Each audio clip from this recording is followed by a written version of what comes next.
क्या आप जानते हो दोस्तों, तुम्हारे अंदर अभी भी एक ऐसा जानवर का डीएनए है जो कभी पेड़ों पर रहता था, और उससे भी पहले तुम एक मछली जैसे जीव थे, और उससे भी पहले तुम सिर्फ एक छोटा सा सिंगल सेल थे। सुनने में थोड़ा अजीब लगता है, लेकिन यही सच्चाई है। आज के इस वीडियो में हम जानेंगे कि होमो सेपियंस कैसे बने, होमो इरेक्टस कौन थे, पहला इंसान कब आए, और क्या सच में हम बंदर से आए। इस कहानी में तुम देखोगे धरती का जन्म कैसे हुआ, धरती का पहला जीव कौन था, डायनासोर का अंत कैसे हुआ, और हम इंसानों का विकास कैसे हुआ।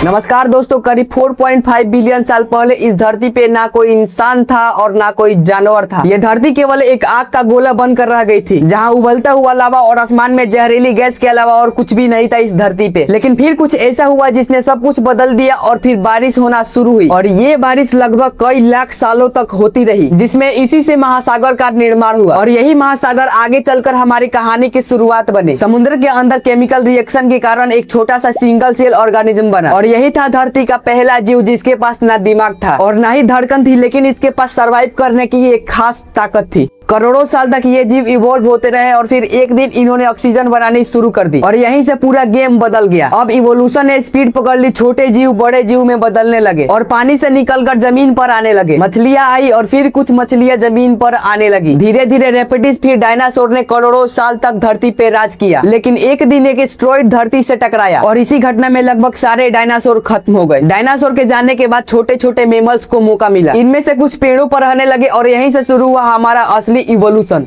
करीब 6 से 7 मिलियन साल पहले एक ऐसा जीव था जो ना पूरी तरह बंदर था ना इंसान, और यही था हमारा कॉमन एंसेस्टर। फिर आए कुछ इंपोर्टेंट स्टेज। सबसे पहले आया ऑस्ट्रेलोपिथेकस, जिसने पहली बार चलना शुरू किया। फिर आए होमो हैबिलिस, जिसने ये पूरा टूल बनाए, और उसके बाद आया होमो इरेक्टस, जिसने आग को कंट्रोल करके पूरी दुनिया बदल दी। आप इमेजिन करो, पहली बार जिसने आग जलाई होगी उसके लिए वो किसी मैजिक से कम नहीं रहा होगा। और फिर करीब 3 लाख साल पहले आया होमो सेपियंस, यानी उस टाइम हमारे पास सबसे पावरफुल कोई चीज थी तो वो है दिमाग। हमने लैंग्वेज बनाई, कहानियां बनाई, और यहीं से हम बाकी जीवों से अलग हो गए। हम गुफाओं से निकलने लगे और खेती शुरू की, गांव बनाए और शहर बनाया। धीरे धीरे हमने टेक्नोलॉजी बनाई, और आज हम स्पेस तक पहुंच चुके हैं। अब सबसे बड़ा सवाल, क्या हम बंदर से आए हैं? तो इसका सीधा जवाब है नहीं। हम और बंदर दोनों ही एंसेस्टर से आए हैं, यानी हम कजन से। लेकिन कहानी अभी खत्म नहीं हुई है, इवोल्यूशन अभी भी चल रहा है। बहुत बहुत धन्यवाद। लाइक सब्सक्राइब जरूर कर देना, ताकि आगे भी ऐसी आपको वीडियो मिलती रहे।